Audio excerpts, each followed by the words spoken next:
Halo, kembali lagi dengan kami tim KKN UPN Veteran Yogyakarta, kelompok T7216I. Baik, di sini kami akan memberikan salah satu tutorial penginstalan aplikasi Inaris Personal dari BNPB dan cara mengisi asesmen pribadi, keluarga maupun desa. Pertama-tama bagi teman-teman yang belum download atau unduh Inaris Personal, teman-teman bisa cari di App Store atau di Play Store dengan kata kunci Inaris Personal.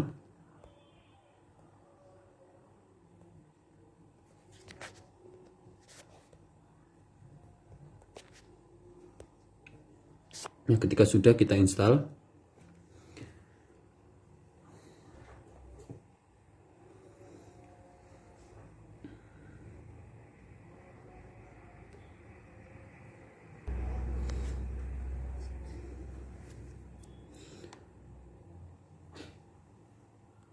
nah setelah ketika sudah terinstall, kita bisa buka. Nah, tampilan pertama akan meminta penggunaan GPS atau lokasi, apakah kita akan menggunakan dan mengizinkan sepanjang waktu atau hanya izinkan ketika saat menggunakan aplikasi saja.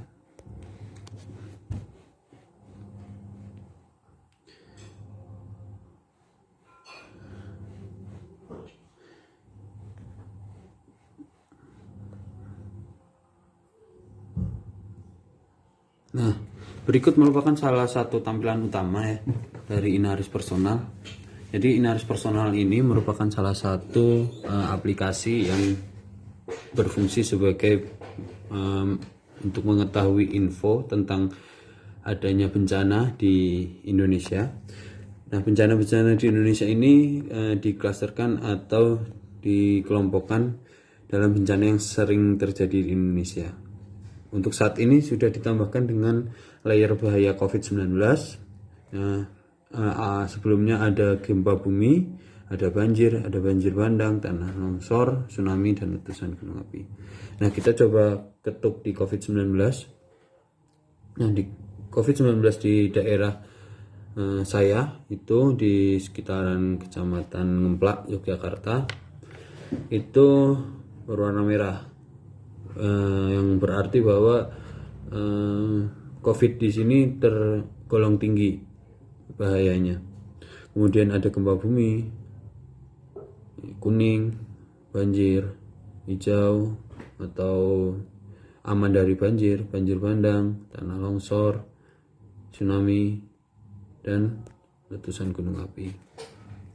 Nah, untuk pengenalan secara dasar tentang aplikasi Inaris sendiri mungkin tidak banyak, hanya itu saja. Nah, kemudian kita lakukan tentang pengisian asesmen. Di sini kita bisa ketuk info bahaya. Nah, untuk info bahaya itu ada pembagian kelas bahaya. Kelas bahaya ini dibagi ada banjir, gempa bumi, dan COVID-19. Ini merupakan salah satu atau bencana-bencana yang sering terjadi di Indonesia. Di daerah saya banjir ini tergolong rendah, gempa bumi sedang, dan COVID-19 tergolong tinggi. Nah, di bagian bawah ada beberapa survei yang terdiri dari survei ACEBS, asesmen pribadi, asesmen keluarga, asesmen desa, dan PSBB serta pesantren. Nah, selanjutnya itu kita akan memberikan tutorial tentang pengisian asesmen pribadi. Kita ketuk asesmen pribadi, mulai penilaian. Nah, infonya kita isi semua lengkap dan usahakan info yang kita isikan itu info yang sebenar-benarnya, karena asesmen ini akan sangat membantu dalam mengelompokkan daerah kita yang nantinya akan memunculkan interpolasi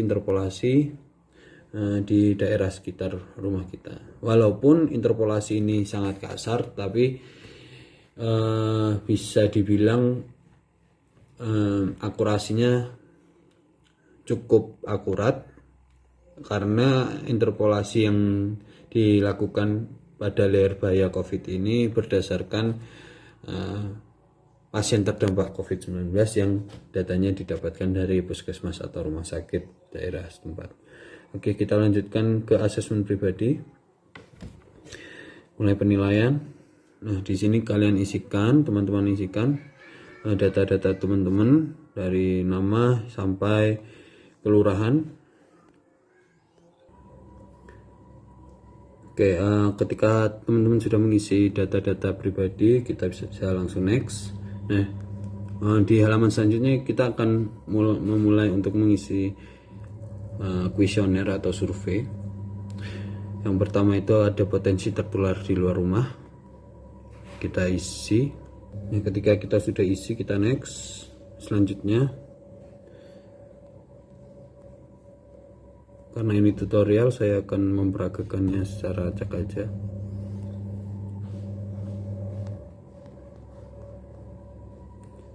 Kita save. Nah, ketika kita sudah selesai save data, akan secara otomatis muncul rekomendasi yang ditujukan untuk kita. Itu ada kurangi berpergian pada saat menggunakan transportasi umum seperti apa, gunakan masker, cuci tangan, jaga jarak, dan yang lainnya. Sementara ada rumah sakit rujukan terdekat. Rumah sakit rujukan terdekat ini adalah rumah sakit yang dirujuk oleh BNPB sebagai rumah sakit untuk pasien terdampak COVID. Kemudian ada rumah sakit terdekat ini juga ada beberapa sih untuk rumah sakit yang juga menangani pasien COVID. Nah, jadi begitu untuk pengisian asesmen pribadi. Kemudian ada asesmen keluarga.